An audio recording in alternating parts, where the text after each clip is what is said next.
we go.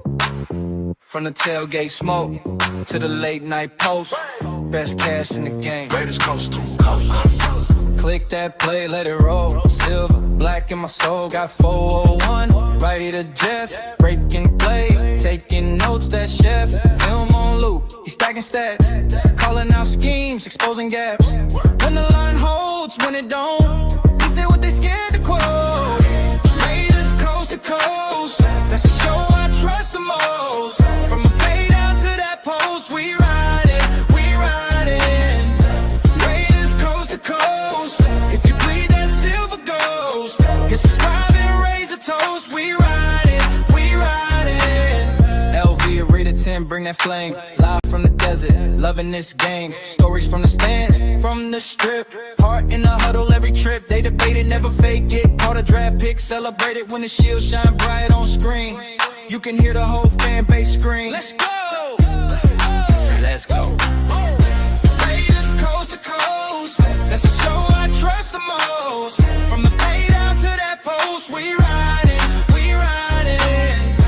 Raiders coast to coast, if you bleed that silver ghost, then subscribe and raise a toast. We ride it, we ride it. The whole color Sam to the lights where we see him YouTube on. That's the spot for the real talk, real plot forward. Rid of Jeff, LV with Rid of 10. Run it back, run it back, run it back. Play that episode again. Raiders coast to coast, it's the show I trust the most. From the pay down to that post, we ride it, we ride it. Raiders coast to coast, if you bleed that silver ghost, get subscribe and raise a toast. We ride it, we ride it.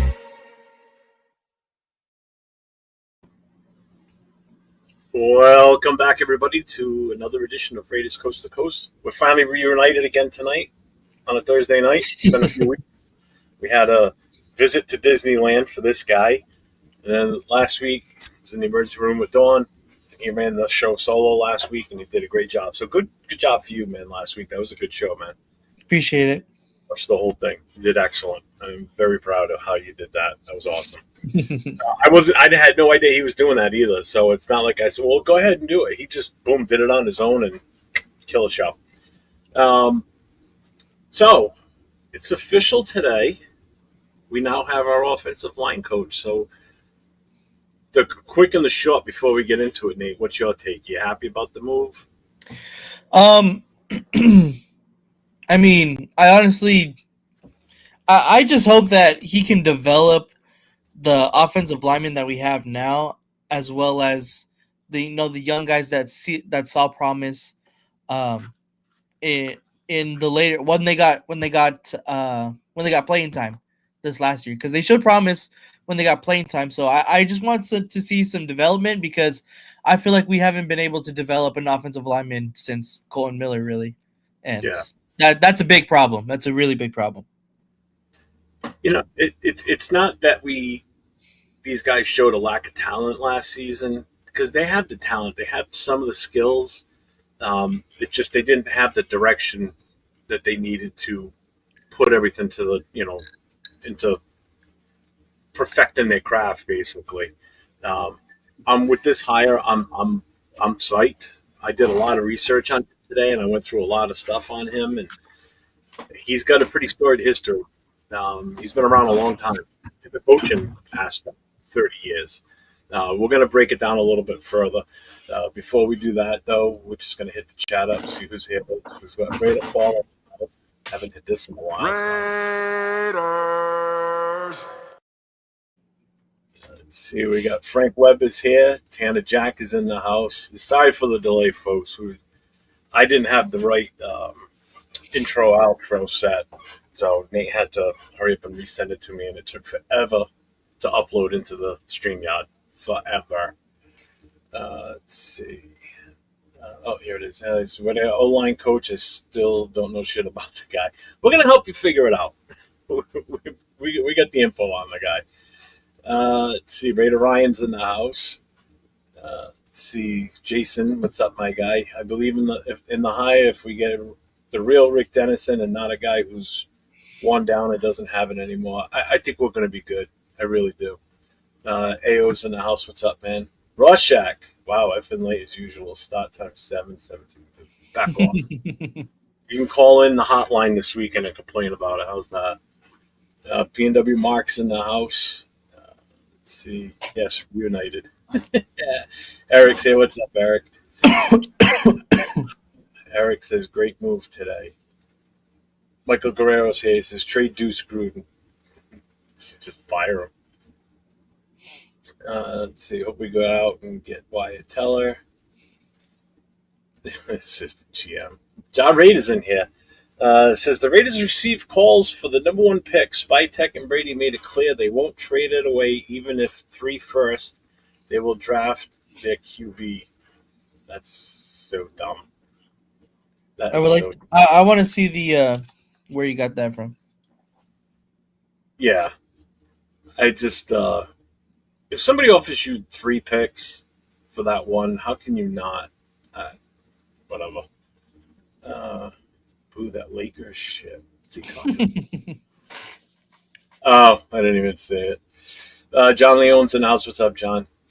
It's not an excuse. It's the truth. That's Nate. He don't lie. At least listen to the office. Yeah, I guess, right? What's up, Tyler A? Tyler A's in the house. Raider Pete's here. What's up, Raider Pete? Coach is in the house. What's up, my guy? Let's see.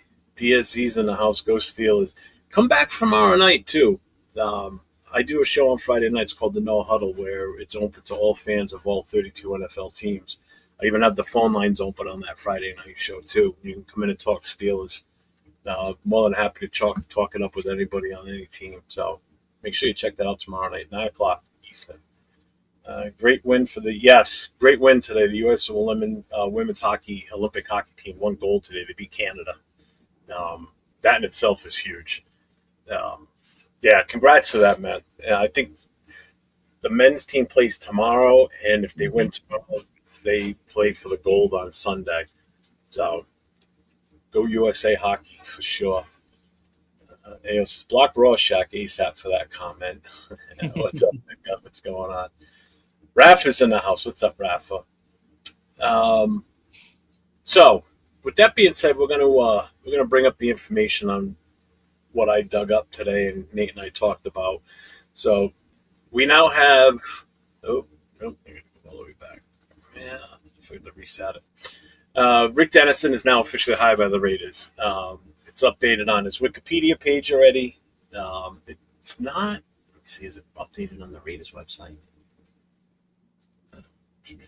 Yes, it is. So if you go to Raiders.com, everything is pretty much in there now. So you got Clint Kubiak, then you got Mike McCoy as the assistant head coach. You've got Andrew Janako. You've got Zach Zani as the wide receivers coach. Rick Dennison is the offensive line. Tight ends coach is Luke Steckel. Offense quality control is Connor McQueen. On defense, we have Rob Leonard as the DC. Joe Woods is the passing game coordinator. Defensive line is Travis Smith. Linebackers, Ronell Williams. Safeties, Matt Robinson. Al Holcomb is the senior defensive assistant. Kenyon Jackson is the assistant defensive line. And defensive assistant is Rip Rowan.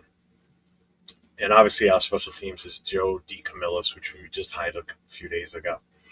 So coaching staff's getting there. We don't have a running back coach yet, though.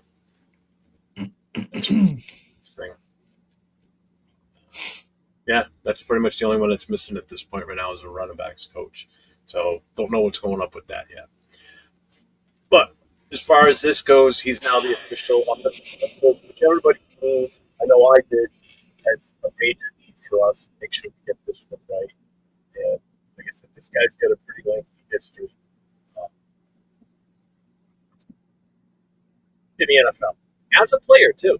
I didn't know that until I looked him up today and really got to know a little bit more about him. So he played for the Broncos as a linebacker for a while. So he played 128 career games. He played was in 3 Super Bowl appearances as a player and as a coach in the system, too. And he's also got, you see all his coaching history. It's even longer than this if you look at the full list because he did multiple stints with some of these teams. Like he was there, then left, went to another team, and then came back. He spent majority of his time with Denver for the most part. Um, I think it's a great hire. I know Nate's already given his take on it. I think this is what the line really needed. I don't see us falling into the same trap we had last year. This guy, this guy looks like an old coach from when I used to play type of guy. You know, like one of those old hard nosed offensive line coaches that just doesn't take the shit from nobody. You know, he just looks like that tough and rough guy. And he's also, I mean, the big thing too is he's been in and out of the Kubiak coaching tree for a long time. You know, he coached with Clint's dad. He was there during this Super Bowl win. He was what, Super Bowl 50? 50. Yeah, Super Bowl 50. He was there for that run. Um, and during that one, so I mean, like I said, if you go back and look at his list, I mean, he started coaching in 1995. So that was his first stint as a coach, and he started with the Broncos. Then he got bumped up to special teams coordinator, offensive line coach, offensive coordinator from '06 to '08. Then he dropped back to offensive line coach with the Broncos. So from 95 to 2009, he was with Denver. Then he jumped to Houston, then to Baltimore, then back to Denver for 2015 and 16, then the OC in Buffalo for the 17 season. Then he was with the Jets in 18, with Minnesota from 2019 to 2020 as the line coach and run game coordinator. Then he was a senior advisor to the Vikings in 2021. 2024, he was a senior offensive assistant. In 2025, this is the most important one, I think, in my book. He was the run game coordinator and senior offensive advisor for the Seahawks in 2025. So he's part of that whole coaching tree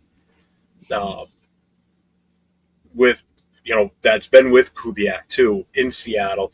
He's coming off a winning Super Bowl season. You know, now he's our offensive line coach. I think this puts us in the right frame of mind for what we're going to do. Now, this is the type of identity he has as far as what he runs. Now, you know, this is why I say that we're going to be a run first team, and we kind of have to be. And with his ability to coach the O-line, I think we're going to be in an even better spot with this.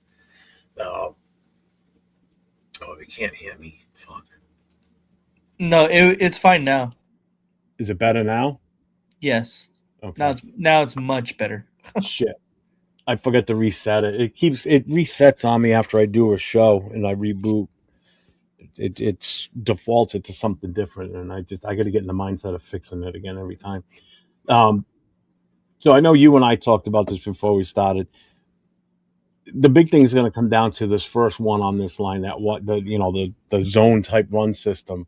If that's something we can do with the current talent, what's your take on this? Because mine, because we did talk about it. I want to have yours put out there first. It's definitely going to be some work, for sure, because every time we try to implement a zone scheme, our offensive line just doesn't seem to be able to grasp it. But also, it could be attested to us not having the best coaches around them to properly teach the scheme to them. I think if anybody is to do it, it has to be this coaching staff. They've proven to be able to go in. Clint Kubiak, especially going into Seattle, implementing this kind of system and being very successful with it. I'm confident that they could be able to do that. It's now just finding the right pieces to be able to do exactly what they want to do at the lineman position. I think we do have players currently, but of course we're going to need upgrades nearly at every single position to run this scheme. So I think I am confident that they are able to teach the people we have now, but we of course need some new bodies in there. Yeah, and like you and I discussed before we started, what's up, Money Chuck? What's up, Daniel Berry? What's up, Randy Ann? I saw you guys pop in here. Lewis, what's up? this. I think it's still too early to tell if this is going to work or not. To be honest with you, um, because we don't know what we're going to end up with for additions to the what's already on this roster. You Right. know, between what we're going to be able to bring in free agency. Does that mean we bring in guys that definitely specialize in this? So now what we've already been talking about as far as offensive line we're looking for, we need to make sure that these are guys that excel or have run this type of system in the past too. So that's a big one there too. And then anybody we bring in through the draft, these college kids, if they can transition into this, if they haven't done it in college, and also there's going to be a learning curve here, and you're absolutely right. Um, but I think that set aside, the zone scheme, I think that's going to have a big decision on what our player personnel is. But as far as the other identity parts of his here, I mean, he's definitely a disciplined style coach. So I think you're going to see a big difference in how the offensive line gels together, and just an overall success rate will be higher this year than what we had last year. Just hiring him alone has already improved our offensive line, to be honest with you. You know, before he's even talked to any of those offensive linemen, it's already way in a much better situation than what it was last year. I've got confidence in this guy. I got 100% confidence in this guy. You know, um, so I mean, overall, I'm extremely happy with this move. Um, this might be one of the best assistant or position coaches that we've brought in. Period. I believe it's the biggest need. It was the biggest one we needed to get, and I think we got it right 100%. Yeah. So that's who's your favorite assistant coach? This is it right here, Raider man. It's this guy. It's Dennison. Um, Me being an offensive line minded guy, having played offensive line when I did play, um, that was the biggest improvement I needed to see, and they're setting it the path the right way right now, as far as I'm concerned. Oh yeah, Tana Jack. I hope we're answering your questions on this guy, because I know you said earlier in the chat that you never heard, you didn't know much about him. So hopefully we're giving you what you need to know about him. What's up, Elon? I hope he moves JPJ back to center, and that's another thing. I mean, that's still up in the air. You know, once he gets in the building and starts evaluating these guys, and then we go from there. Let's see. So, and this is why this hire does matter too. You know, our struggles last year. You know, our pass protection was horrible. We could barely even give Genty the time to run. And in this last one here, no clear identity. I mean, that offensive line looked lost from the get go. You know, do you have anything that you see that's different than what's up here for the what really with them coming in here? Um, Honestly, not really. I completely agree with what is up here right now. I do believe that Dennison will definitely bring the identity of the offensive line back to the Raiders, because exactly like how this here says, no clear identity, and that has not only been, you know, essentially the entire Raiders organization, but most importantly the offensive line, because we keep changing schemes, we keep changing coaches and offensive identities, and it's difficult when you try to go from one scheme to another year after year after year. But now, once we have more stability, in which we're hoping is going to have more stability, we can finally see some more significant progress with the younger guys, especially how, we are hoping someone like JPJ turns out to be. That's what I'm really hoping to see, is the identity, bringing that back. Um, Biggest thing I want to see, I want to see him work with the two rookies from last year, Yep. specifically Rogers. Yep. I'm hoping this really he really gets to evaluate Rogers and see for himself what kind of talent this kid really has, and gets him out there ASAP.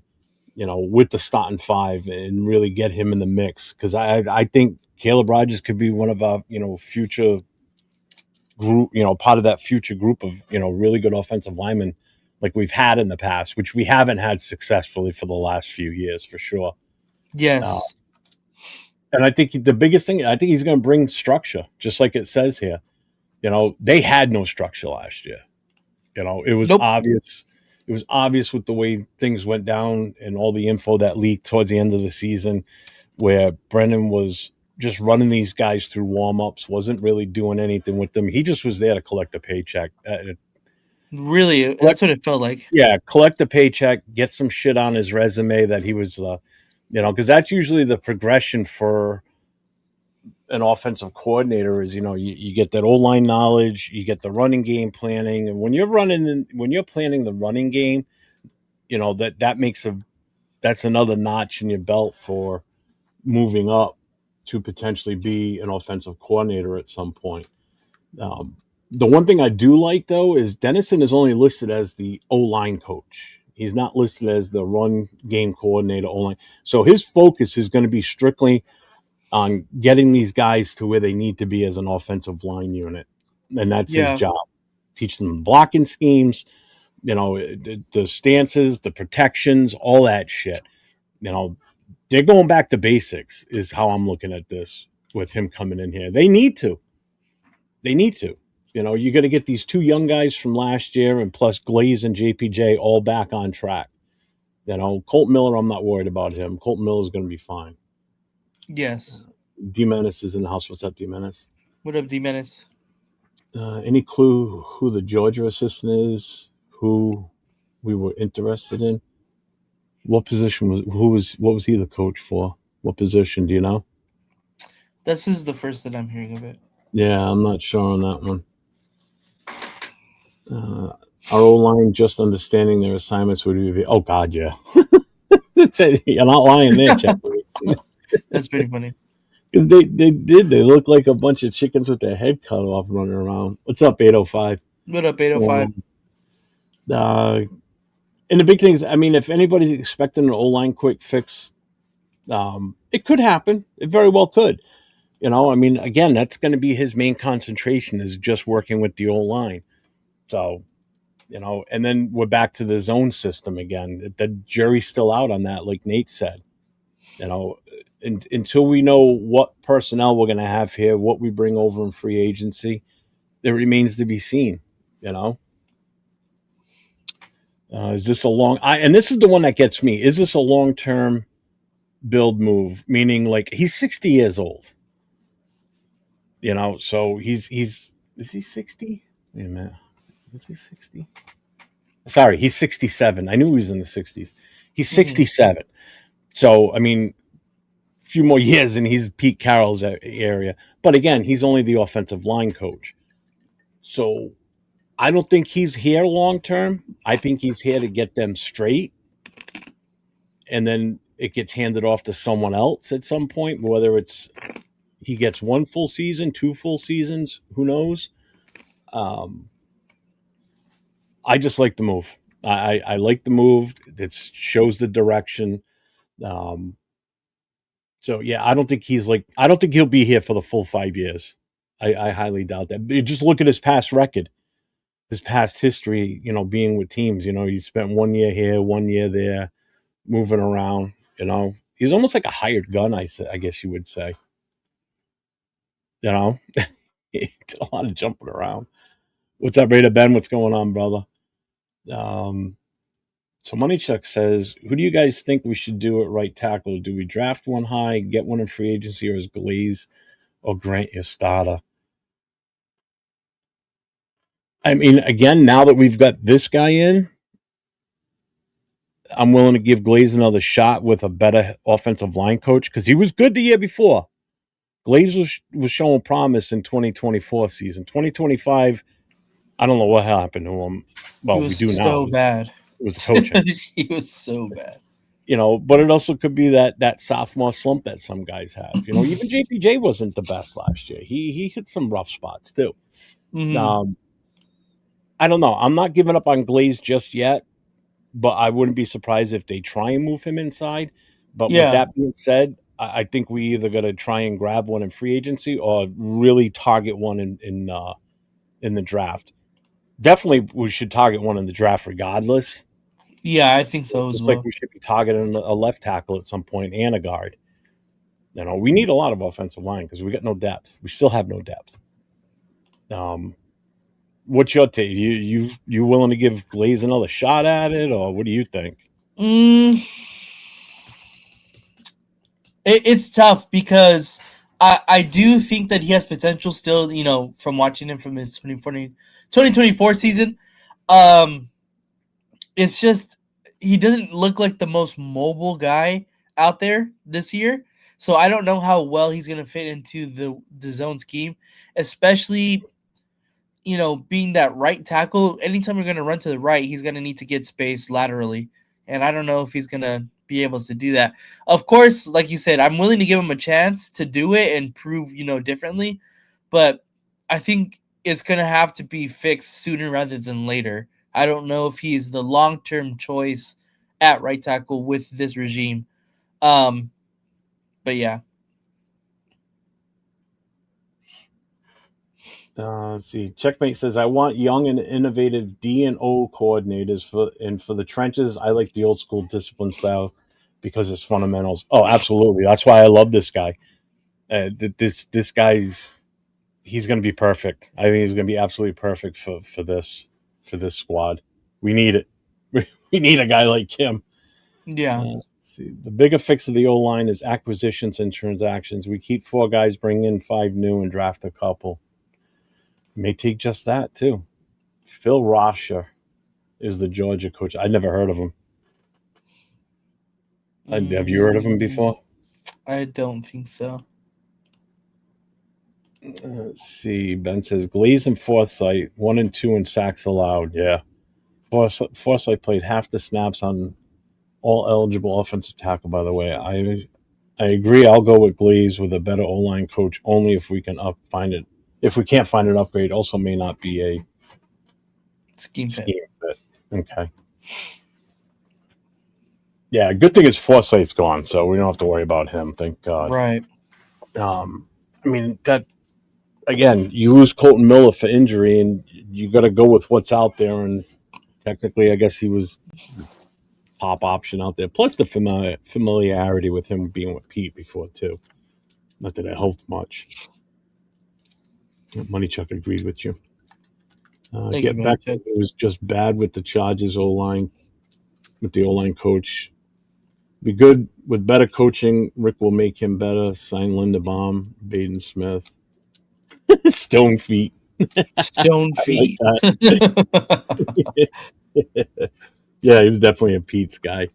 So yeah, I'm done. If we don't draft at least a minimum of 2 offensive linemen in this draft, I'm going to be kind of upset.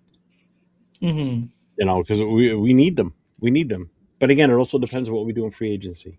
So, um, so I'm going to ask the chat. I need you guys to grade this. So grade the higher. A is a home run. B is a solid veteran move. The C is a wait and see, and D is a recycled hire. So me, I'm going with a B. I don't normally give out Ooh. A's, but I'm going with a B on this one. I still think it technically should be an A, but I'm going to keep my expectations reasonable. What do you give it? I think in theory it's probably an A, but I'm gonna say B right now because I want to see it on the field still. Um, but I think if everything works out, it's definitely an A plus, if that.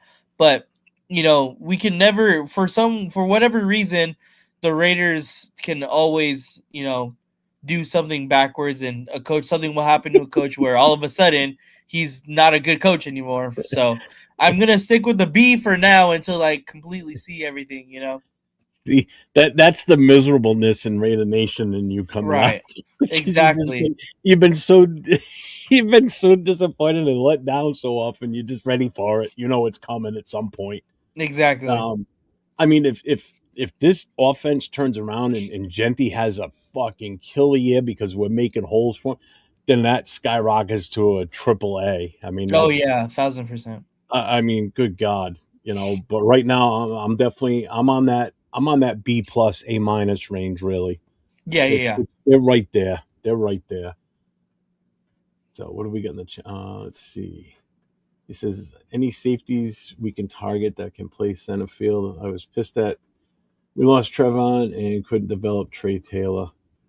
I'm not the secondary guy. I don't know if Nate is. If you want to handle that one, Mm, I don't. As far as like in the draft or in free agency, I'd have to look at who's in free agency. I don't know off the top of my I haven't head. even looked at free agency for Um, much other than offensive linemen, QBs, running backs, and wide receivers. right.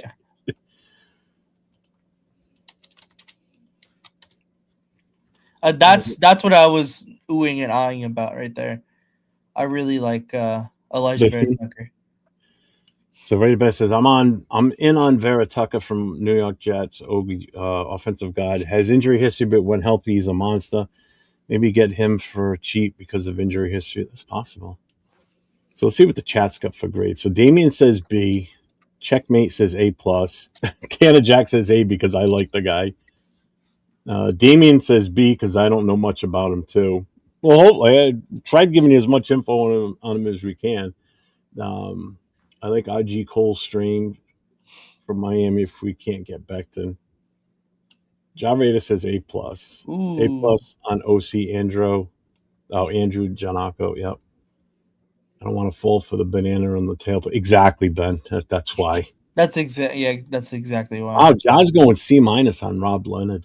Even though that's not what we're grading on. We're grading on Dennison, but that's okay. I'll give you that. Don't put that energy in the air. We have broken the curse. Whoa, too early to say that yet. Whoa, slow down. A plus on Matt Robinson. All right, so D Menace is saying a C. Alon saying I'm going to play it safe and go with a B. Okay. The safety. Oh yeah, who's the guy from Seattle? The safety.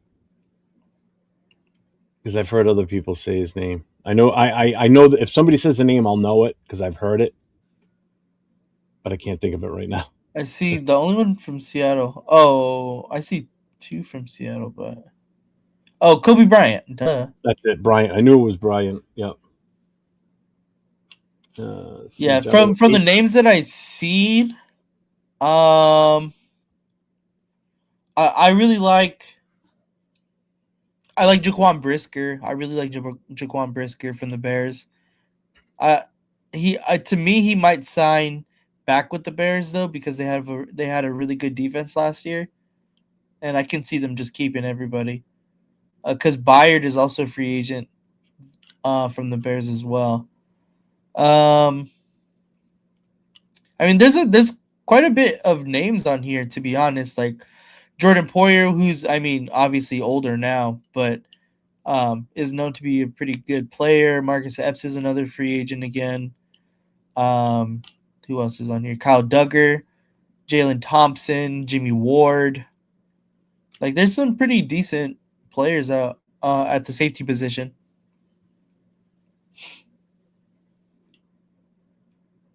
I don't see it, Ben. I don't see the comment before the banana pipe comment. I see everybody else's but yours. Maybe you didn't hit.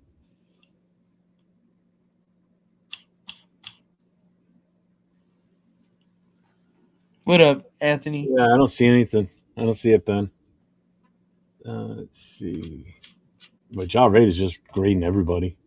C minus on special teams. Who's the QB coach? That is. Oh shit! Yeah, that's what we don't have either. We don't have a QB. Yeah, we don't have a QB. Yeah, how did I skip that one? How did I not see that on this list? Yeah, we don't have a QB coach listed yet. All right, well, that's the next one. Yeah, checkmate got it. Kobe Bryant. C on everyone. Got to keep expectations low. To be honest, to be low. To be pleasantly surprised, things worked out exactly. Yeah, I know, for real though. So checkmate saying Wyatt Teller, Chase Young, and Bryant would be nice ads. Oh, Ben said I'm mostly C on everything. To be honest, after last season, I don't want to do the Raiders. Finally got it right. Shit again. Oh yeah, no, I hate it. That's me, Trust me. bro. That's so weird. Like I said earlier, I'm not biting that apple this year, man. No, no, no. I'll. I'm just. I like the direction with the offensive line coach. That's the one I'm getting the most excited for. That's all. Which we won't see that fully take effect until training camp starts or even OTAs. So I do have a poll on my chat. So did you put yours up, Nate, or no? I did. Okay, Nate's got the same poll I have up on mine. So make sure you get over and vote because that will tie in a little bit later on in this.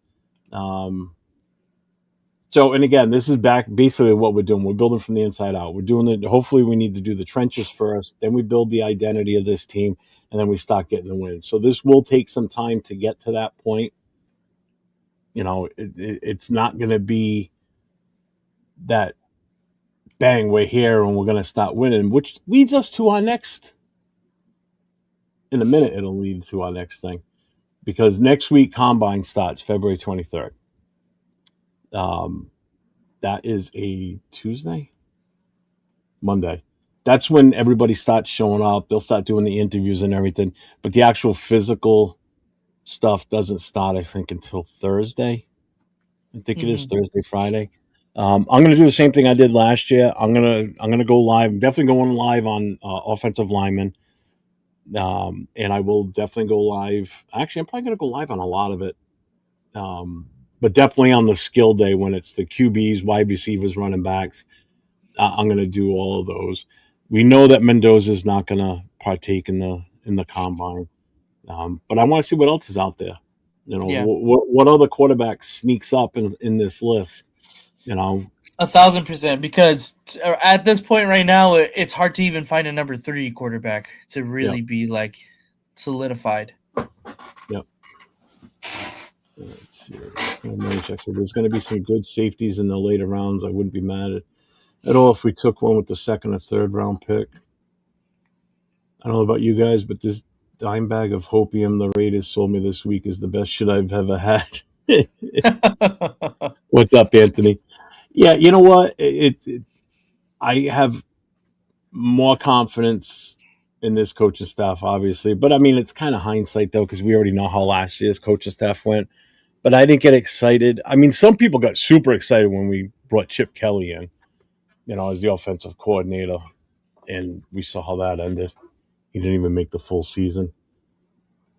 Let's see, but historically, we don't run zone very well. Outside of that season where Josh led the league in rushing, we have never ran zone well, and that's why we said that when we started Mhm. talking about it.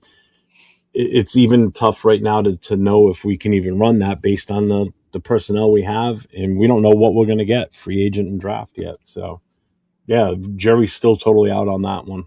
You know, am I crazy to want Khalil Mack back? Like how we got Woodson back in 2013. You're not crazy, but I don't think it's going to happen.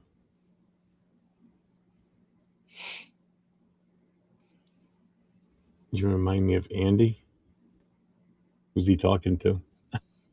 Andy who? He's Oh, don't on say Mike Andy Reid. Hamilton. I don't Is know who he? Andy is. Let's see.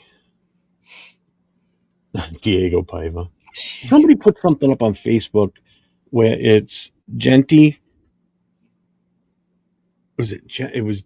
They showed like the 2026 Raiders offensive firepower. Basically, it was Genty, Brock, Debo, Thornton. Yeah, Thornton and Paiva. Paiva. That was our. Pavia. That was Pavia. That was our offense. That was our. I'm like, what? Uh, That is the weirdest fucking. that is like a horrible setup. There's only two guys on there that even want to count on, and that's Brock and Genty. The others can all just pound tar. I don't want Debo. Do you? No. I'm good with that one. No, thank you. Jesus. Combine is when men meet to talk trades. Don't be surprised to hear Max Crosby talks, and I'm sure it will be. 1,000%. Yeah, we I 805 actually and then really like Tyler Algier too. I do too. Um, And I said that in the chat the last night in 805 show, and I forget how we worded it. I guess it's something to the effect of, you don't want to bring in someone that's actually going to compete with Genty, which I don't think is a bad thing either, though, because let the best man win. I mean, who says he has to be the starter? If someone comes in and they're better than him, what are you going to do? I Tyler mean, Algier is not better than Ashton no, Genty. he's not. But because some people were even saying like Kenneth Walker, Kenneth Walker coming here would be a career bad move for him. Yeah, Because they're two number one guys. right. Genty and Walker. That's not a good mix. Not on a young team. If we were in a better situation where we were like on the cusp of being playoff team or whatever, then bang bang, you get that 1-2 punch constantly. You don't know who's coming Mhm. out and running that ball. That's a different situation. We can't be cute like that right now. We gotta be 9 yards in a cloud of dust type shit. That's what we gotta be right now. Reek Wallen, Cole Bryant, Odafe Owia from the Chargers. He has connections to Rob Leonard. He's 27 edge. Okay. So anyway, combine starts next week, and then I'm just trying to hit some of these major dates, and then free agency starts on March 11th at 4 p.m. So the next few weeks are going to be. This is where it starts picking up now. So combine next week. Then after that, the next one is March 11th. Now in between the combine and the 11th is when that early tampering starts, where you can talk with players that are going to be unrestricted free agents. Um, you can interview them, do whatever it is you need to do, but you cannot get into contractual negotiations with them until 4 p.m. on March 11th. You can have things ready to go. So if you come to a mutual agreement, then comes that's why you see so many guys sign on March 11th, because they've already talked to respective teams, and then boom, they just put ink to paper and they're off and running. I'm hoping that we're quick enough and we can get in on that. What's your feeling on all that? I I don't know. It's tough to really say who I want to go after specifically in free agency. I That's tough. think I for sure it has to be offensive line. Um, it definitely has to be offensive line, and then I would say our secondary um most needed position is probably like the linebackers because we can't fill every single need in the draft. Like we You only can't. got 10 picks right now, so Yeah, you just physically cannot do that. So it would be smart to go after, some better players, some upgrades, and we're just so thin at offensive line as well as the linebacker. So those are definitely the two positions I want to see be filled at the very least. when can we trade Max? The day free agency opens, basically. It starts that day. Um, so the 2026 league year and free agency signing period begin on March 11th at 4 p.m. Eastern time, because I everything's like New York Dejan run time. too. Trading period for 2026 also begins at 4 p.m. after the expiration of all 2025 contracts. So on March 11th, it's free agency opens at 4 p.m. Eastern, and any trades can be started talking or can be conducted from 4 p.m. Eastern on the 11th on until the trading deadline ends during the season. So it's fair game at that point. So that's why, like Money Chuck said, at the combine, that's when a lot of these GMs talk to each other, and shit gets brought up then and talked about, and then once March 11th comes, that's trades. The trades are going to be quick and fast because they're going to want it. Because if any of them are going to include draft picks, they're going to want to get that shit taken care of fast.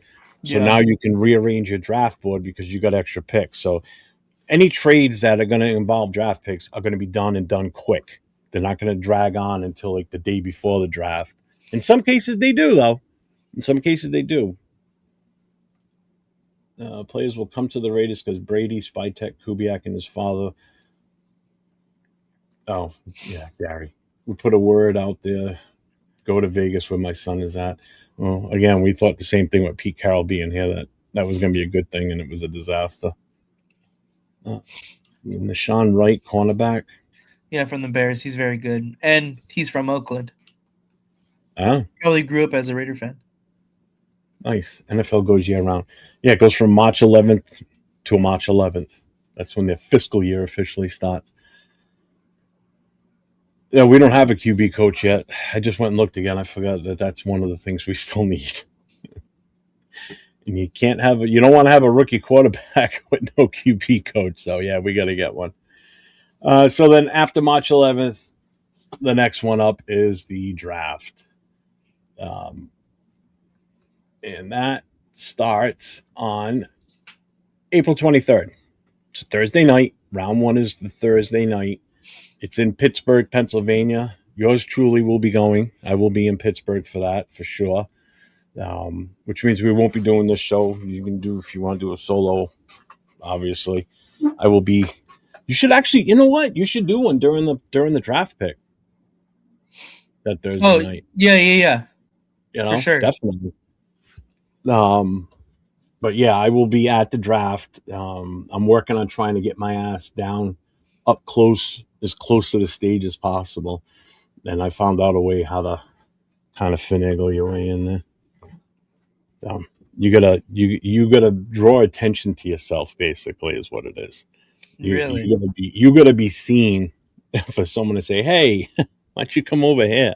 So I'm gonna stick out like a sore thumb.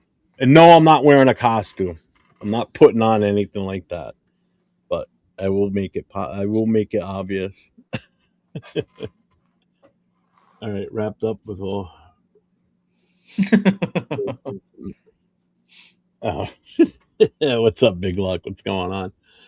Um, so yeah, I'm excited. I'm looking forward to that, and then we'll have to wait and see how that weekend plays out. So, so we got first round Thursday night, second and third is Friday night, and all the rest are done on Saturday. So I will be there Thursday night. I will be there for Friday. I'm not going to go to the draft itself on Saturday because the wife and I don't know if anyone else is planning on going along with us on Saturday, but we're going to the Hall of Fame. It's only about just under 2 hours away from where we're going to be. So I can't be that close to it and not go. I've never been. So I want to go, and we're going. So I will probably do some lives. I will definitely be doing lives throughout the whole entire trip. There's no two ways about it. So make sure you guys stay in tuned.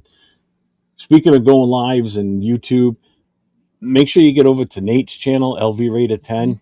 If you haven't yet, get over there, sub to his channel, hit the notifications, hit the thumbs up. He's streaming on his channel. And make sure you guys jump over to his channel and give him some watch time and hours and such. So leave my channel, go over to his, and watch the show from his channel. If one of the mods could put his link in the chat, that would be awesome. We'd appreciate it. Let's see. Interviewed with Vikings assistant Jordan Taylor for quarterbacks coach. Don't know much about him. Do you? I don't, honestly.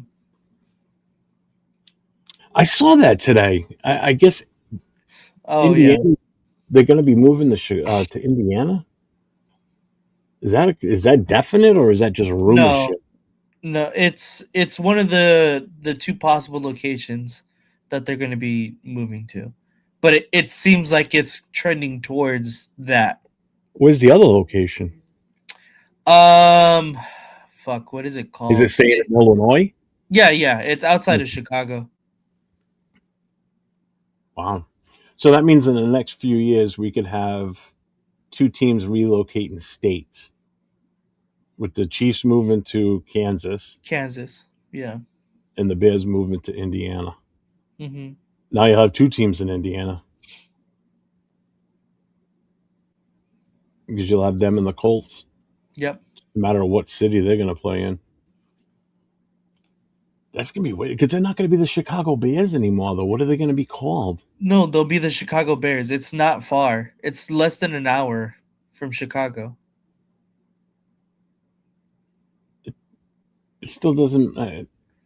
Why? I don't know. It's just gonna be. I don't know. I guess. I guess. Well, just like the Raiders weren't going to be the Irwindale Raiders if that ever got built. That'd be crazy. It's more People like would. the Jets still saying they're from New York, even though they play in New Jersey. Well, they originated. Oh, yeah, they did. Yeah, yeah, okay. Yeah, true. All right, you win. What's up, Nada? I'm gonna bring a sign that says "Trade the picks away and trade Max." That's what I'm gonna do. I'm gonna hold up that sign right there in front.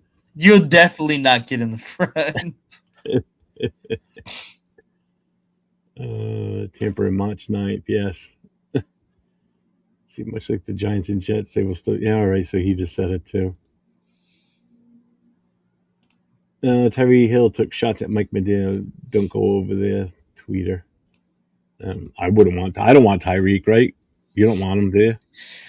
No, it's interesting, but I also seen that Mike Evans probably won't be returning back to the Bucks. I would be more interested in Mike Evans than Tyreek Hill at this point. I do like because I've been pushing the Mike Evans thing too. I'm up on. I'm all for Mike Evans. I want a guy with a head on his shoulders. That's not a locker room issue. That's not a off the field issues. A guy that's an extremely seasoned veteran that's had success in this game. You know, he's won a Super Bowl. You know, he's had multiple years of 1,000 receiving yards consistently. I Mm-hmm. just he's just a consummate professional.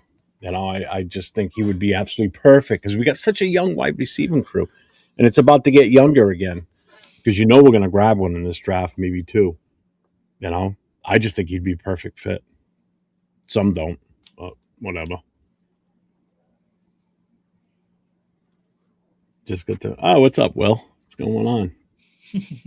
Oh, that's what Big Luck was saying. All right, he was doing a Yeah, show with Will. Okay, I didn't know that. Hey, everyone, just finished watching Raider Will show. I didn't even know Will was on. How did I not know that? Thanks, Will. We appreciate you. Let's see, checkmate. It's going to happen. Land prices and building regulations making it hard to build in Chicago. Yeah, I got it. Trailer 33 worked with Kevin O'Connell, Sean Payton, and Clint Kubiak.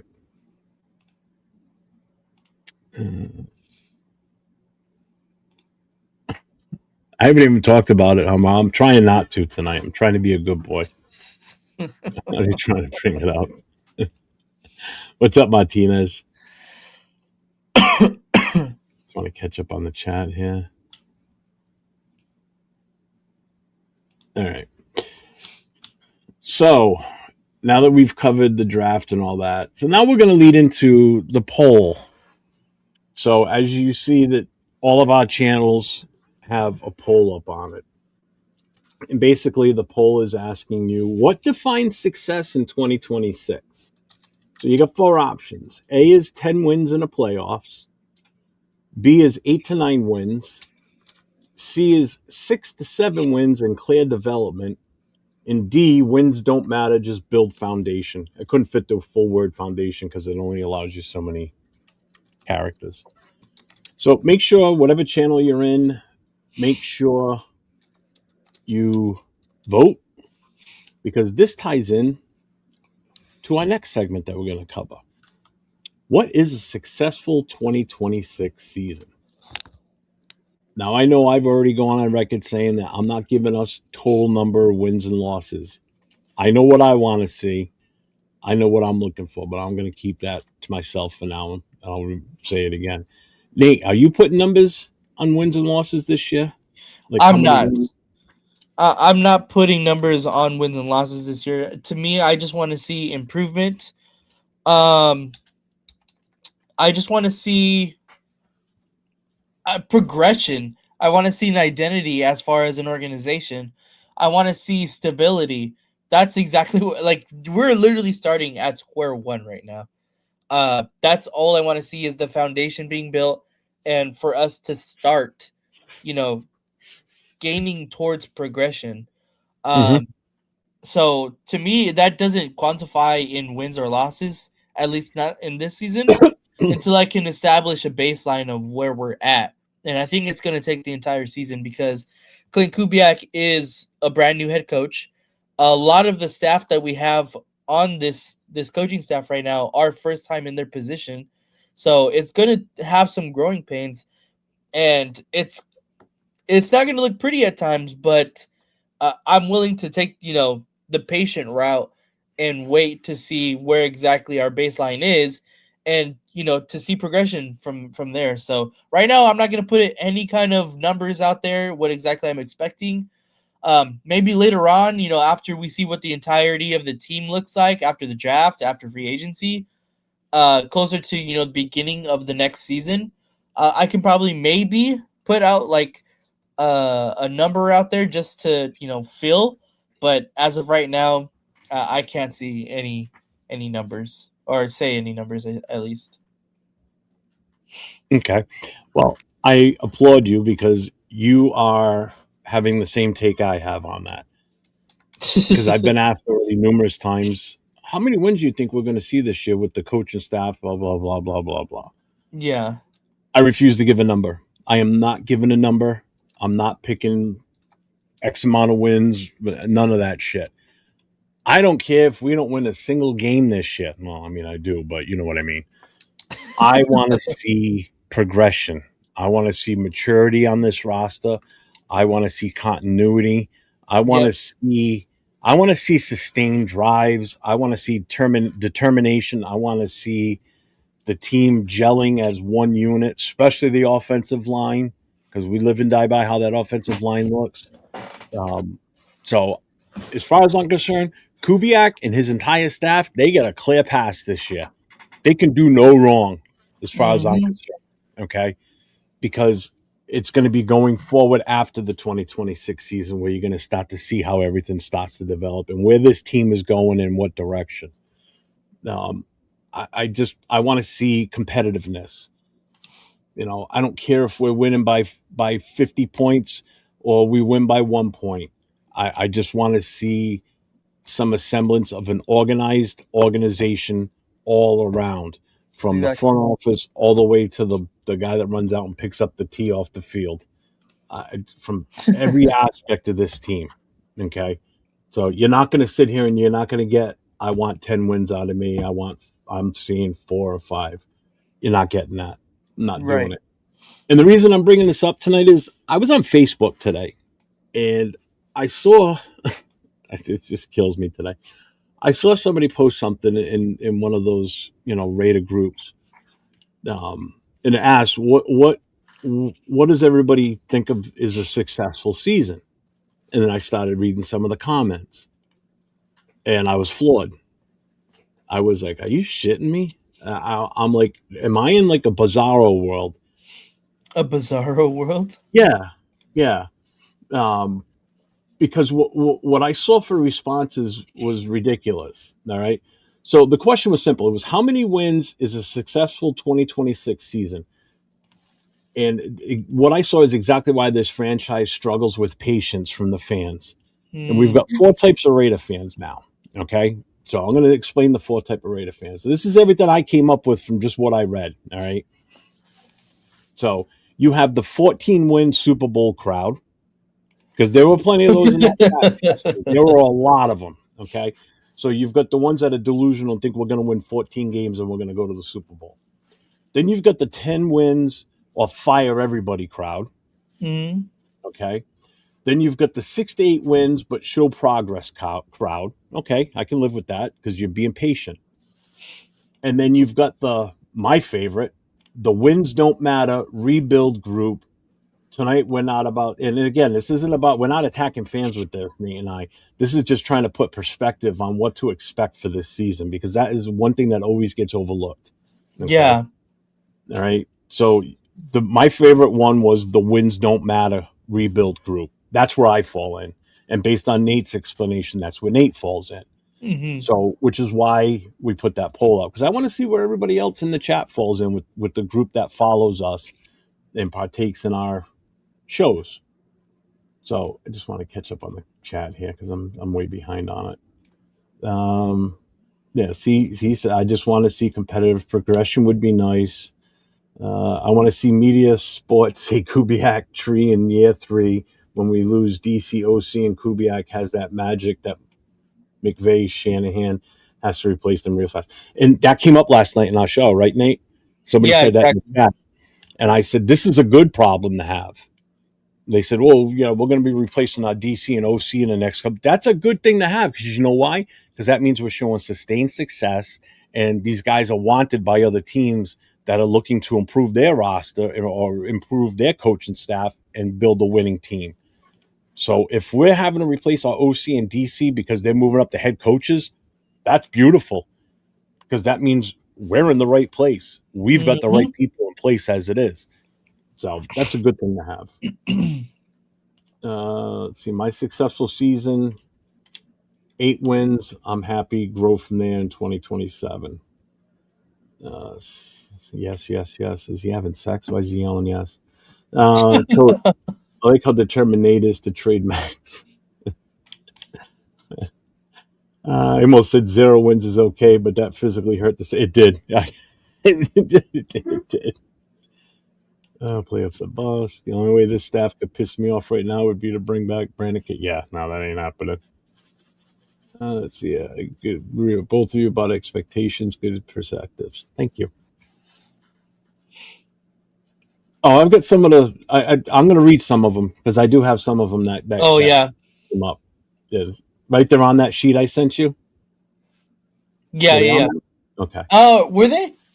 I don't remember, but I'm just saying. I'm sure there's a lot of good ones. Thought they were. Oh fuck! Did I? Oh no! Oh god damn it! Nope, I lost them. Shit! Nope, nope, nope. I think I found the chat. Yes, I got it. Okay. No, I got it. Whew. Damn it! I thought I lost them all. All right. Sorry. Let me get back to here. Um, let's see. Enjoy 5 to 7 growth. Exactly. I paid attention to it because I got a laugh out of them. I was laughing my ass off. I put down as my response was 0 wins, and I just want to see something good on the field. That's pretty much it. Genti, a Super Bowl MVP, or trade his ass. I'm joking, chat. Just wanted to add to Jeff's list of fan types. Thanks, 805. Let's see. 1 win is a failure. 5 wins is better than 4 to 8 wins. Improvement. 10 wins, unexpected. Mark Davis has been paying coaches through the roof. If we start winning a lot, where people want our coordinators, I want how high Davis would pay to keep a winning coach. I get it. I get what you're saying, but hey, it happens. All right, so let me get back to this here. So what I got from this is like you don't go from a system install like we're gonna have a whole new system installed in this team, right? You Hmm. don't go from that to 14 wins overnight. Okay, it can happen. I'm not saying it can't. I mean, Chicago proved us wrong. The Redskins proved us wrong a couple of years ago. The Patriots proved us wrong last year. But there's so many factors that go into it. Easy schedule. They just had some pieces fall right for them, you know. Yeah. Like New England, they had an easy schedule. You watched them in that Super Bowl. They didn't even deserve to be there. Denver would have given them a much better game, even with a backup quarterback. I honestly believe they would Mm, have. I They, don't they think would so. have. I You really don't don't think? think so. You don't No, think so? That no. offensive line for the Patriots got their ass whooped. They I got beat think the fuck up. I I think think. either way, the Seahawks were destined to win Oh that no, game. no, no! I think the Seahawks still would have won, even if it was Denver. But I think Denver would have put up a better game than the Patriots did. The Patriots just rolled over and played dead for the majority of that game. You know, No. Drake May couldn't. He was running scared. You know, 21 sacks in the playoffs. That shows you how good their offensive line was. Um, yeah, that's not how this league works. You don't just go overnight with a new team and just win 14 games. Think about it. We just installed a new head coach, new offensive coordinator, new defensive coordinator. We're likely going to have a rookie QB. We're going to have a rebuilt O line, and we're in one hell of a tough division. That's Madden franchise mode. Okay, that's not AFC West. The AFC West itself is extremely tough. You know, so basically, if you think your wins are, if your 9 to 10 wins is your floor, fans are already going to panic as soon as we go 3-3. If we start at 3-3, fans will panic, even though we're at 500, which is still damn good. All right. And then if we start losing games consistently, like if we go on a 2 or 3 game skid, Mm-hmm. they're going to start questioning what about the QB? They're going to start questioning the coaching options, Mm-hmm. the other draft picks that we made. Everything's going to start to fall apart. And that's where the fan base starts to turn. Okay. You just definitely cannot, you can't demand playoffs from a foundation year, basically. So we're starting fresh, you know? Um, what was on that list that I sent you? I'm trying to remember if you want to hit any of those points that are on there. I know, where the hell is it? I'm trying to find the one I sent you again. Because Oh, I can't access it on my computer. It says. you can't. It says I can't open it on my computer. It says I have to open the app. It's a PDF. How can you not open it?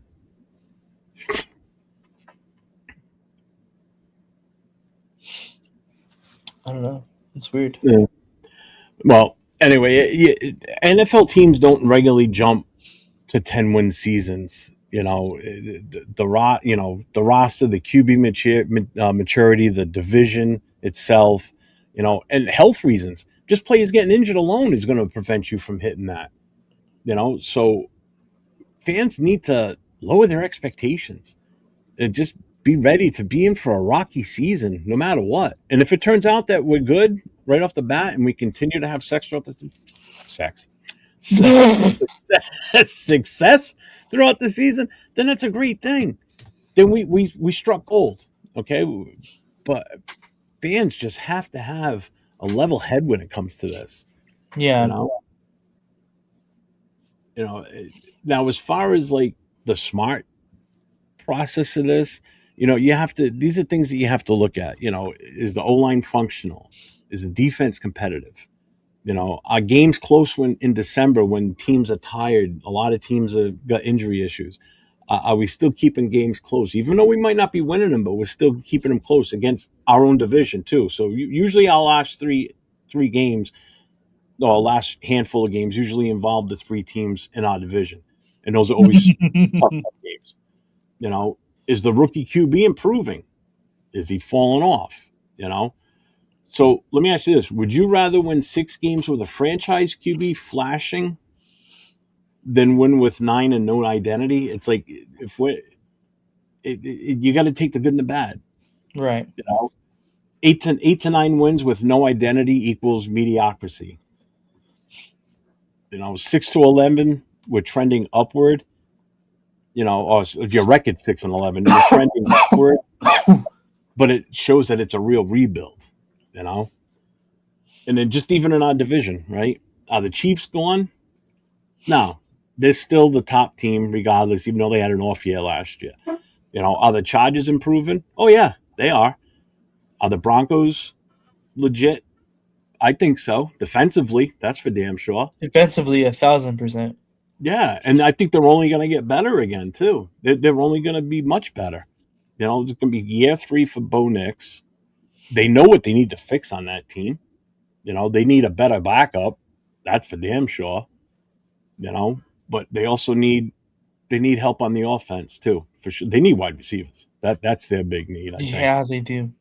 You know, you know, to win 10 games overall, playing in this division. Granted, I know it's only 6 games, but I'm saying to win 10 games on the season, playing in this division, that everything has to hit right.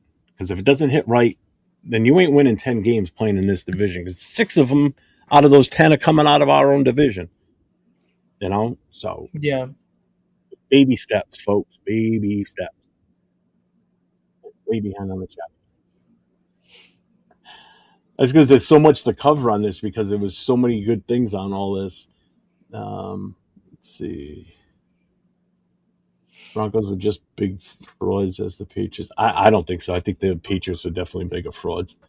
I'm in the Al Davis days. Commitment to excellence, nothing less. Don't worry about wins first year. Exactly, Jason. Jasona. Sorry. I just read it quick. Question. You guys feel kind of like, what the fuck? The Patriots won 4 games. Then they were given easy schedule. We won 4 games. We get hard schedule. NFL hates us. Nothing. Oh, yeah, we're absolutely correct there. Yeah. What's up? Where's the flag? What's going on? Yeah, in a couple of years, big luck. Yeah, exactly. He said it afterwards, just not this year. What's up, Sam? What's up, man? I haven't seen you in a while. Success Mhm. with contention at week 16 of playoffs and a promising offensive defense. Mac Jones from starting QB. Fernando learns from him.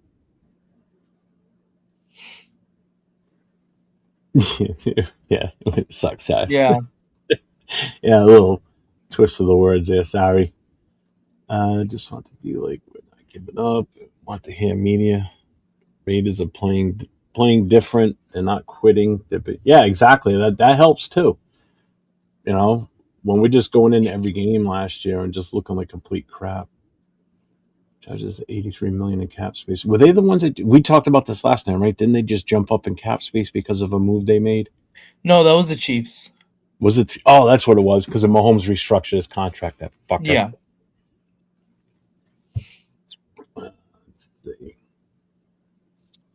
Look what the Raiders did to the Chiefs back in Christmas 2020. The D line was all over Mahomes, and the secondary was far from being anything good. This is why the D line is so important. Yep. The D line is constantly getting pressure and making the QB move. It gives the team the best shot at beating elite offenses. The pocket must not exist. Exactly. So where were we?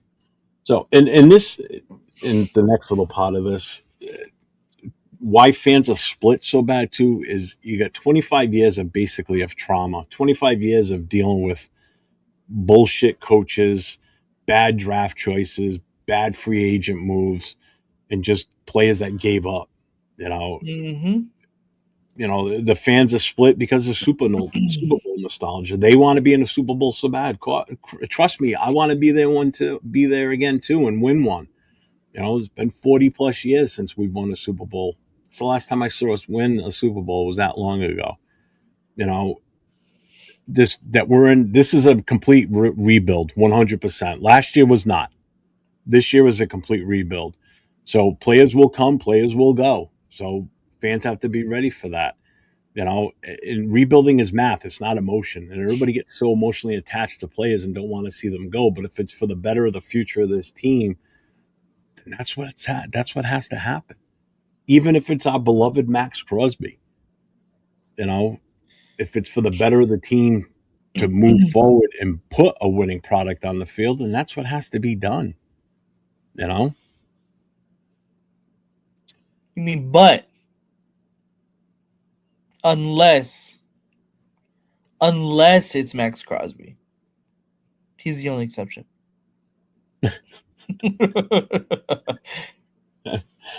so I'm going to read some of the comments that were in here. All right. So again, it says how many wins are needed for a successful season next year. All right. So God, some of these are so fucking whack. All right. So 6 if most games are competitive. Okay, I can go with that one. They'll probably only win. No, I'm just reading their quotes. I'm not going to say names or anything like that. So they'll probably only win 6 to 7 games max with a rookie head coach, a rookie coordinator, offense and defense, a rookie QB. They have a tough schedule next season as well. If they can go 7-10 this season, I think 10 wins is attainable in 2027. Biggest thing is to keep drafting best player available in the first round and signing the best available free agents to fill positions of need. A smart take. I'll take that. Another one, more than 3. Okay. All the smart people were early in this. I will say that. Foolish question, one says. Not about wins next season, about putting pieces together, finding our footing for the foundation with a first-time head coach, a first-time OC, first-time DC. Just get this build going. We need to see a solid plan. Then with time, W's will come. Okay. Here we go. With our division, anything less than 10 wins we will be at the bottom. I'd love to see a wild card game in next year's run. Okay. 10 is a reasonable goal. I'm not saying the definition of a good season. I'm simply saying 10 is a good goal. Let's see. This one here. We Raider fans have zero patience and are clueless. Any fewer than 9 ? Raider Nation going to be howling for Kubiak to be fired, guaranteed. That and for Aiden O'Connell to stop. Wait and see. The trick is for the Raiders brass to ignore us. That actually was a good take. I like that one. So playoffs and competitive for a Super Bowl, this one says. That's successful. I'm like, okay. Playoffs and competitive for a Super Bowl. Yep. Next one, 12-14 to get to the AFC Championship here. To get the AFC Championship here again. Okay. That's a good one. Okay.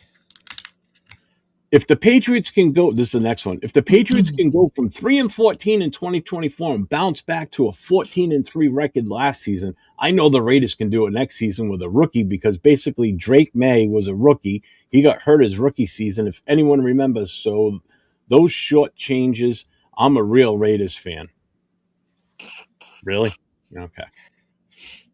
Sounds like my brother. Let's see. Then we got a good one here. Right now, only based off the coaching staff, no player additions. 6 wins would be a move in the right direction. I can live with that. This one here kills me because this guy's the same age as me. Been a Raider fan for over 55 years. To me, successful means the Super Bowl, and that ain't going to happen. So this guy's wanting the Super Bowl. Okay? All right. That's awesome. Another guy doesn't get the assignment. He says, this is his response to the how many wins is successful question. Trade Crosby to the Bears for draft picks and Tyler Bagent. That's his response. It's like, it's not even his name. It's Tyson. Let's see. One guy says, you guys that are saying 10 wins are delusional. 6 to 7 wins with incremental weekly improvement. Smart guy. I like that one. Let's see. Here's another good one, though. 6+ and no blowouts. I can get behind that. Let's see. 4-13 and not being the laughing stock of the NFL is reasonable. Hey, Bubba, we have a bye week next week. Want to go fishing? I thought we were hosting the Raiders next week. Like I said, a bye week. Let's see. Where the hell are they? There's like a couple hundred in here, so I'm trying to find the good ones that were in here. They've moved around now because there's been so many more responses since I last looked.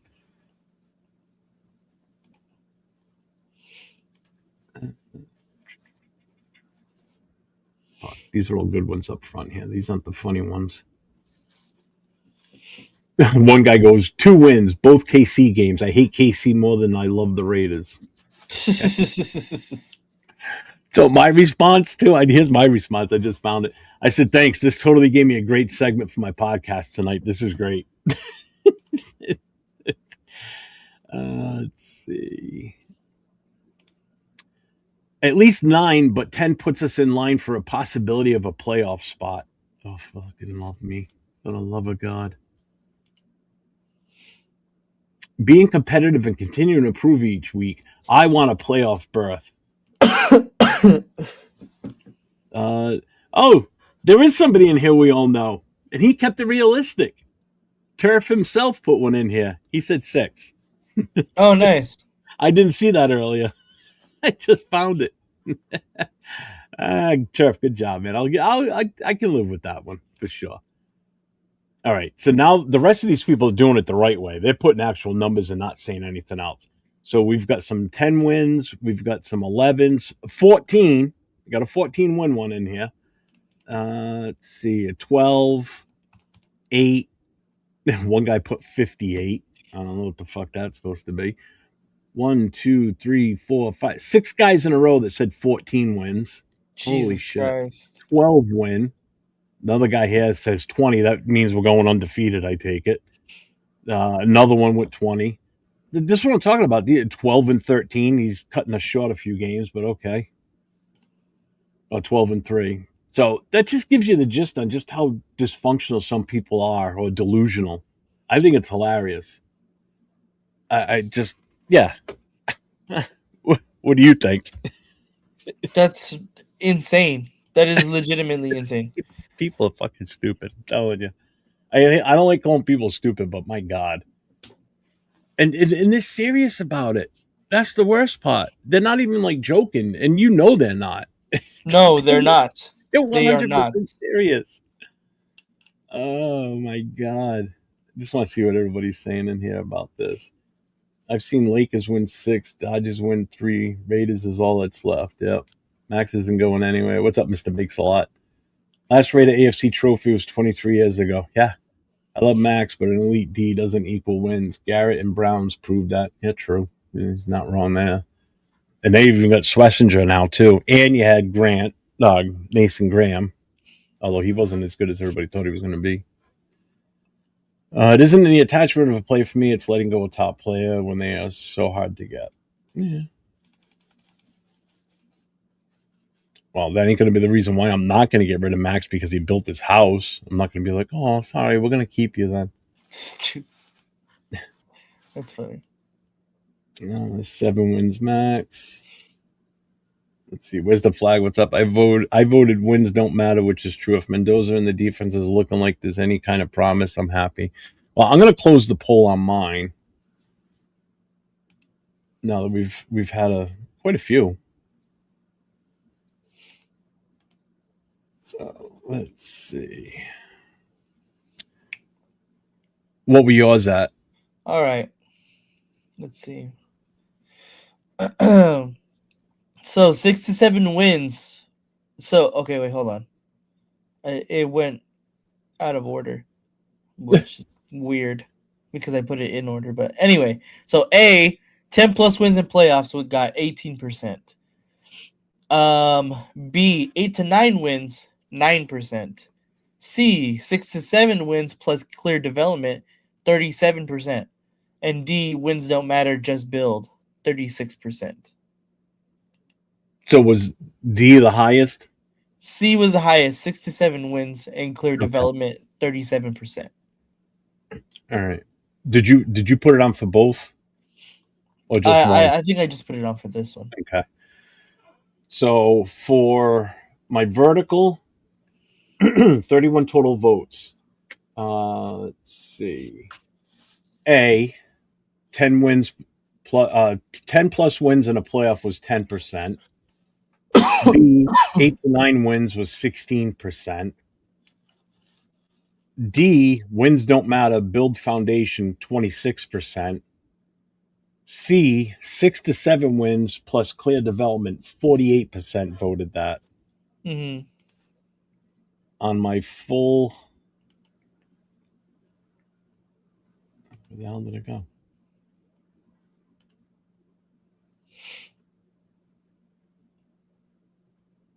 What the fuck? Where did it disappear to? It didn't calculate?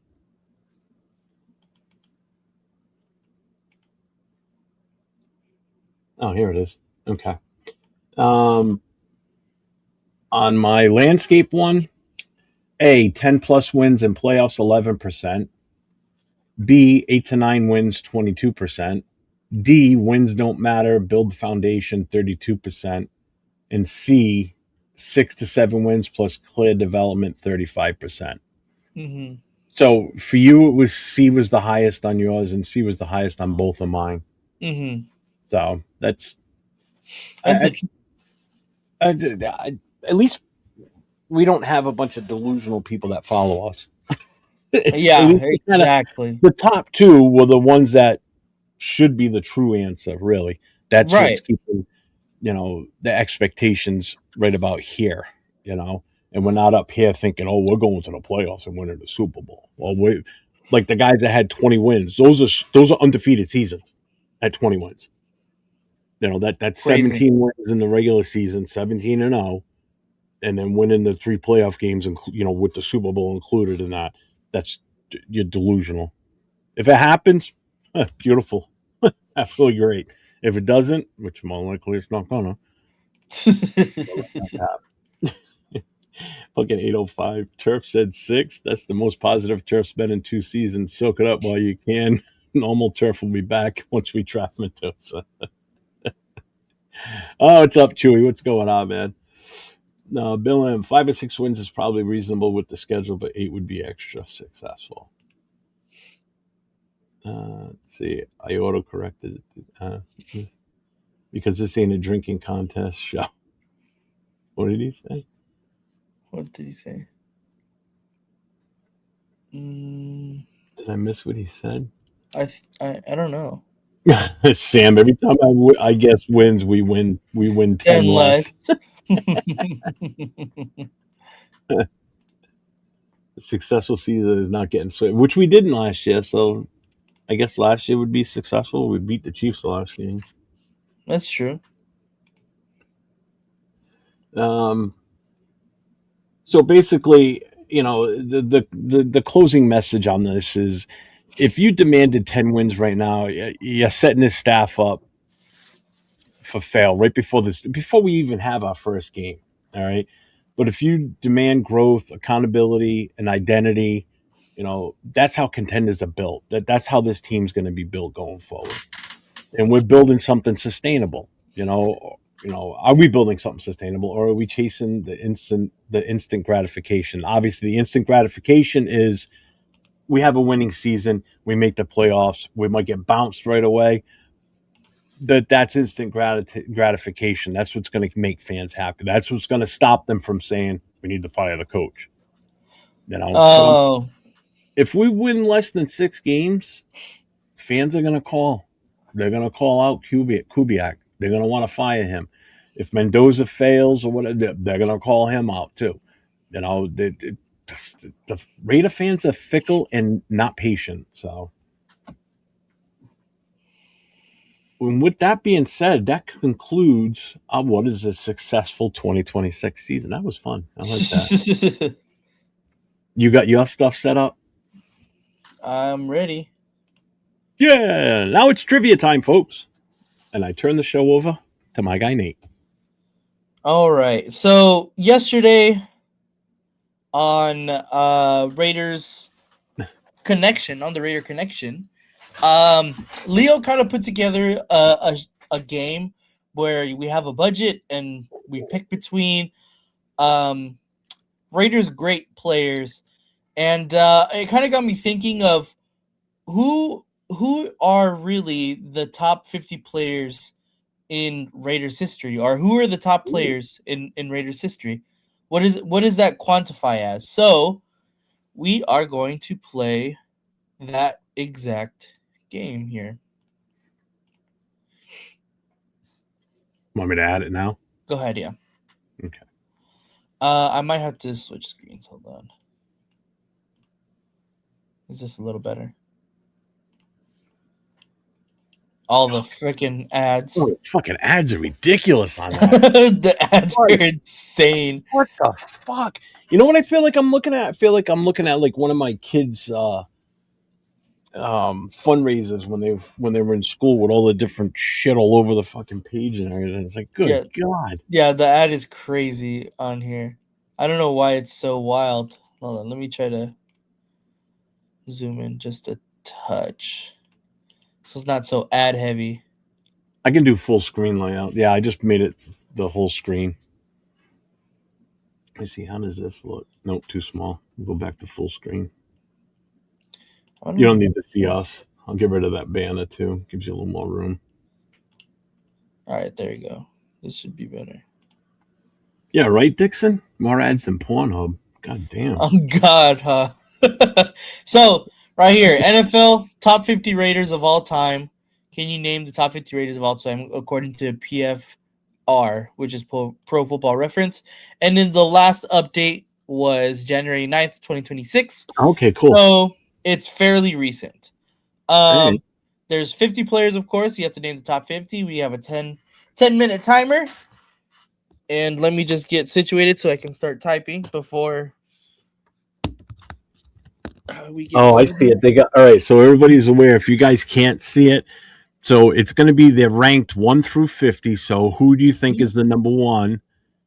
And then if you look over on that same line, it gives the position and the years that that player played for the team. Right there. All right. So if it's going to be tough for people that are on their cell phones, might not be able to see it, but you'll be able to see the position for each. So basically, in the chat, just start naming off rate of greats. We need the Do top. you want? Okay, that was another question that I had. Do you Oh, all want right. to Hold go on in then. order, or do you want to just spew names out? I'm cool with whatever, but yeah. Oh, how about we do this then? How about we start at number 50 and work our way down?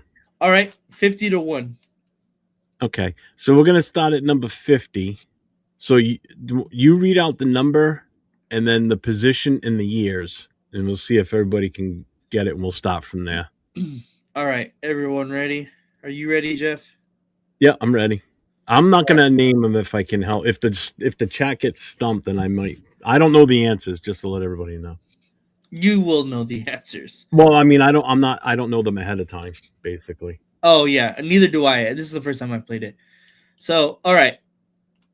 So number 50, it's a tackle from 2018 to present, and so that's going to be Colton Miller. Number 49 is a DB from 1987 to 1997. Who does everyone think that is? Honestly, Dixon's already putting names out there. Coach said Colton Miller, so Colt Miller was correct. Mm-hmm. So 49 DB from 87 to 97. Eddie Alexander, coach said. All right, Alexander. Doesn't look like it.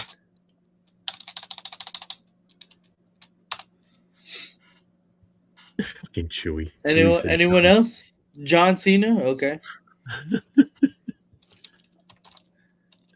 Yep, didn't think that was going to work.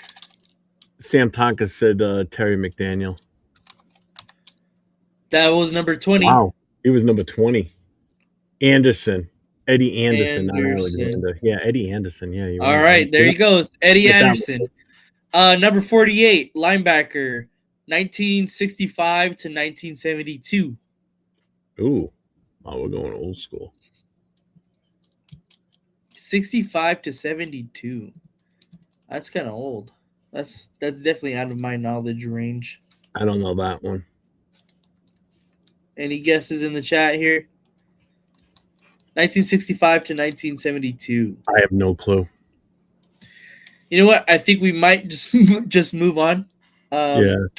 So, all right. I want people to just start naming names. I mean, we could do that. I mean, we could all just do that.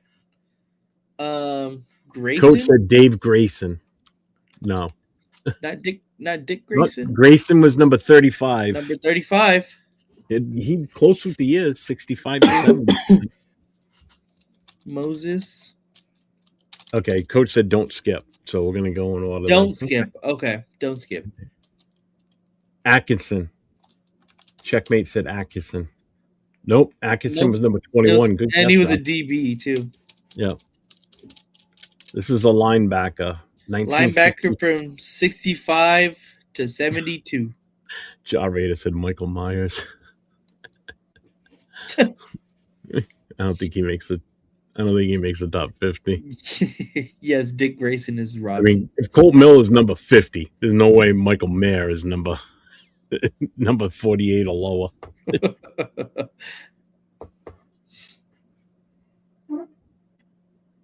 Oh my god, I don't know that. I don't know. Yeah, honestly, I don't know this one either. I mean, we can probably. Let's just skip over. Yeah, let's skip over 48. We'll go to 47, which is a punter from 2000 to 2012, and I'm gonna guess Shane Leckler. Yeah, I did spell it right. Okay, thank God. Yeah, Coach, I'm stumped on that one. The 65 to 72, and I don't want to go and cheat and look it up. Yeah, I honestly have no clue who that is.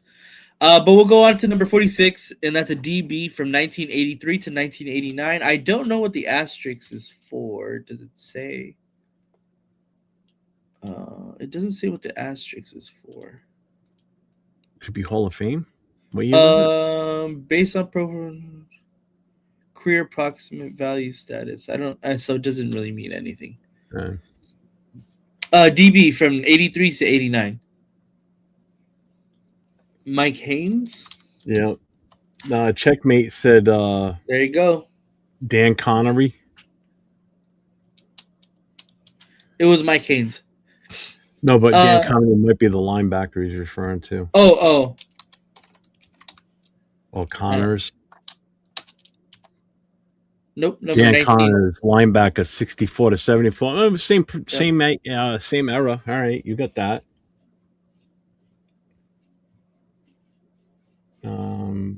Okay. Number 45, guard, 1977 to 1987. 77 to 87. Wisniewski? No. A guard, No. 77 to 87.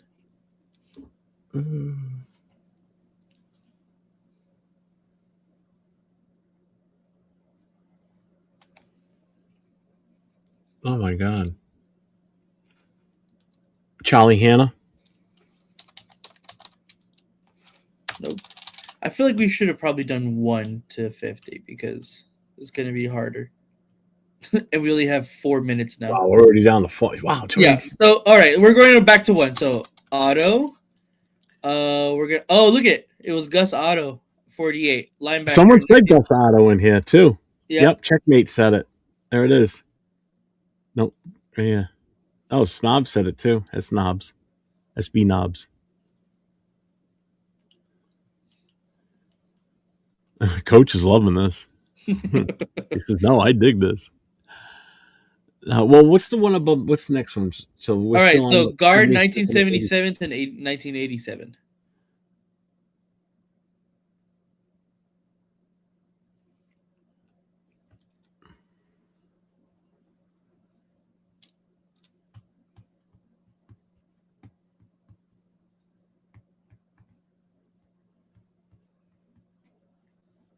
I honestly don't know. I might just skip it for kicker 2000 to 2016. You know what? How about the only one I could think of, Henry Lawrence? Lawrence? I think that was the time frame he was there. Nope. Because he did what? Really? Lawrence? Henry? Tackle from 1974 to 86. He was number 18. Henry Lawrence was? Wow, he's higher up on the list than I thought. Damn, good for him. Marvin. There you go, Mickey Marvin. Mickey Marvin. Okay. SB Knobs. SB Knobs. Whatever it is. Okay, kicker 2000 to 2016. Jeez, we know who that is. The drunken man himself. Yep. Checkmate said it. Coach threw out a name. Okay, tight end 79 to 88. Coach threw out George Bueller. Bheuler.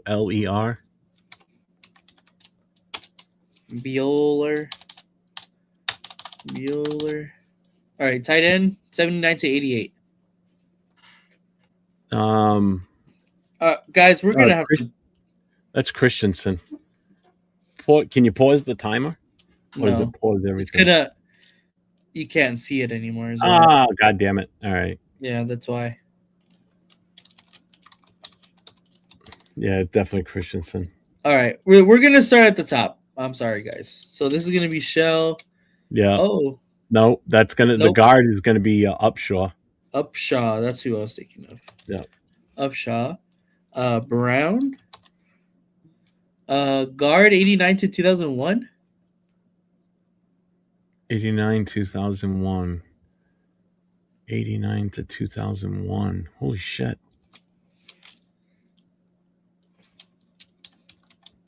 I'm not drawing a How do you spell Bitletnikov? one of Bil. Oh, is it? Blitnikoff. It's BL, not Bullet.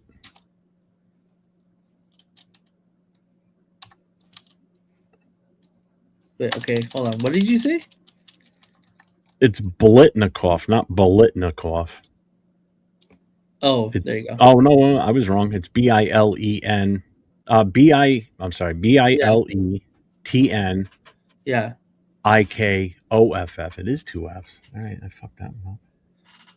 I was gonna say, yeah, it is. It's Steve Wisniewski. Number 4 is Wiz. How do you spell that?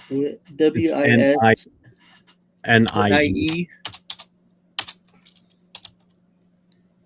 Remember I before E, W except S. that's the six. Yeah, yeah, yeah, yeah.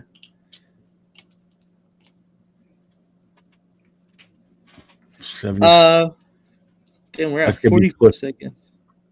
Number 9's gonna be number 9's wide receiver, 72 to 85. I think I know who that is.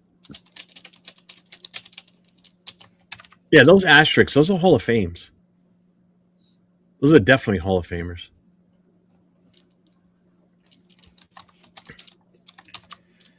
I'm trying to save us, guys.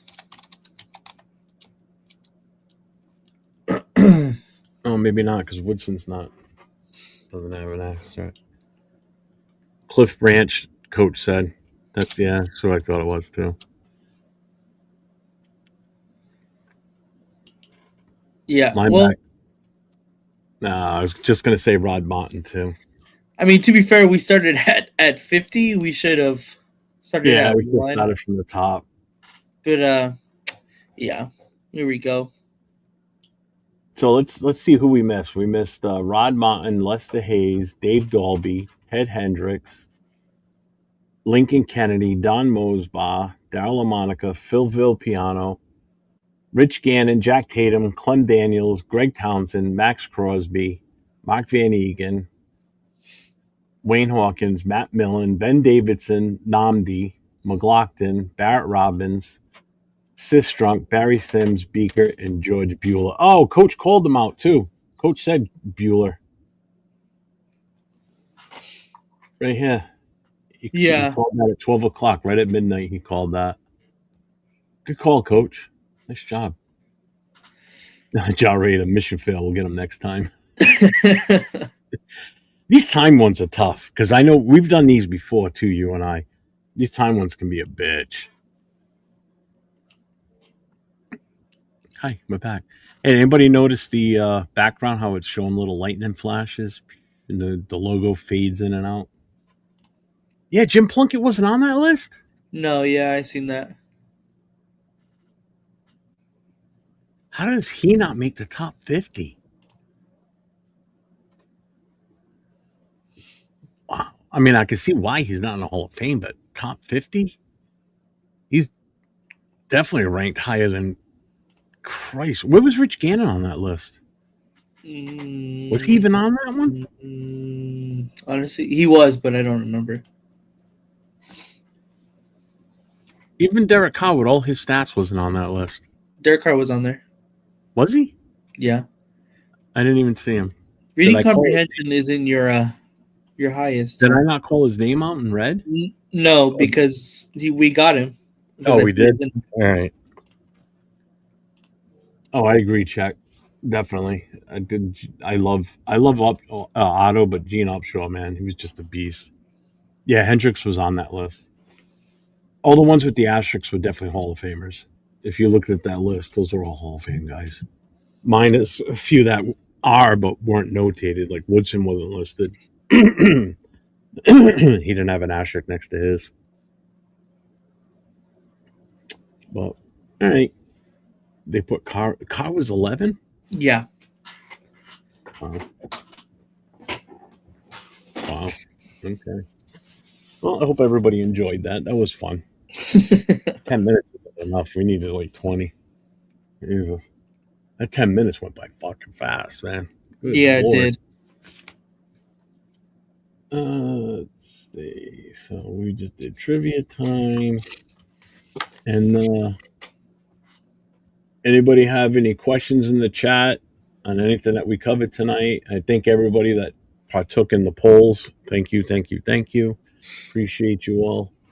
Um, Alex Leatherwood should have been in there, he said. Homer. Definitely Alex. He should have been number one. Number one, well, no, number two worst failed draft pick. So Nate, what do you got coming up? I know you kind of got bit by the solo bug last week. Are you gonna do anything or what? So what I figure what I'm going to do is instead of regurgitating, a weekly thing like everybody else does, I'm gonna do a monthly. So once a month, maybe twice a month, depending on how I feel. It's gonna be at probably the end of the month for sure. To kind of just summarize everything that went on during the month, full of Raider news, so we have a full and complete show rather than just trying to find topics to talk about the entire time. So I'm going to do that every once a month to start doing my solo stuff, and I'm already starting to work on backgrounds and things like that. So Nice, definitely look forward into it. nice. Well, make sure everybody that's not sub to Nate's channel, get your ass over to his channel. Hit that notification. Hit the sub. He's streaming on his channel right now. Take a jump over there. Do it now if you haven't already. Give him a thumbs up for tonight's show, and make sure you follow him because he does a lot of when the season comes too. He does a lot of stuff. You've done like the pre-recorded stuff that he releases each week. Hmm. Do you do baseball stuff at all?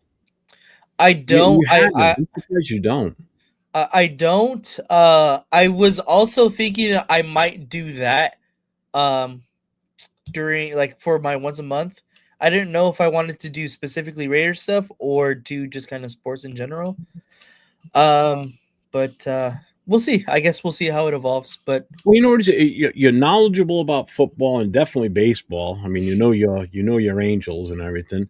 I mhm, I mean, do it with the same LV rate of 10 thing, but I don't see why you shouldn't incorporate baseball. Baseball's going to be starting up real soon. yeah, I'm You excited for know, it. do something like that.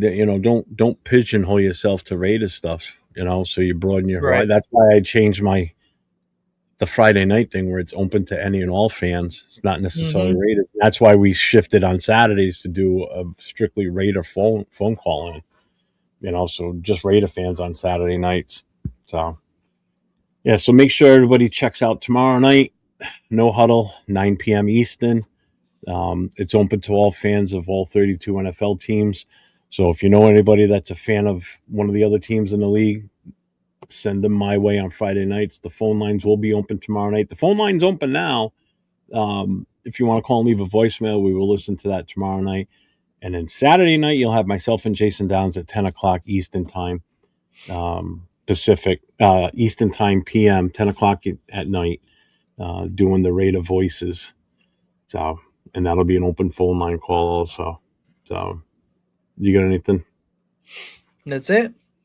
Well, again, thank you everybody for being here, and a shout out to all our moderators on both channels. I appreciate you guys for keeping everything steady and clean and putting our our links up there too. And congrats, Chewy, again on your 500 subs, man. Congrats, brother. Definitely. So until next time, everybody, as we always say, stay safe and go Raiders.